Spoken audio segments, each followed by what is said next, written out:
Почитувани, мафијата на смртта, поддржана од Филипче, за 3 години земала 35 милиони евра тендери само од онкологија. Деновиве сме сведоци на вештачки искреирана криза на онкологија, токму од главното протеже на таа мафија, кој е во блиски релации со Венко Филипче.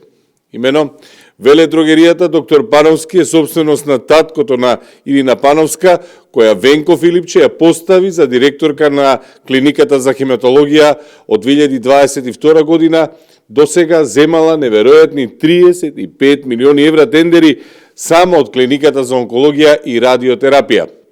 Годишно, во просек, оваа веледрогерија, блиска до Венко Филипче, од онкологија земала над 12 милиони евра тендери. Онкологија и државата се заложници на оваа веледрогерија со огромни профити, која креира вештачки кризи секоја година. Венко Филипче јавно да излезе и да каже дали ја поддржува оваа веледрогерија во кризата која ја прави и дали тој стои зад истата. Го повикуваме јавното обвинителство веднаш да постапи отвори случај, а истовремено да каже до каде е со истрагите од случајот Диво Месо. Ова се трговци со животи и души на луѓе и мора најостро да бидат санкционирани. Не смее да дозволиме оваа мафија на смртта да печели на грбот на народот, а особено не на болните од рак кои секоја секунда живот повеќе им ја должат на лекарствата со кои оваа мафија тргува.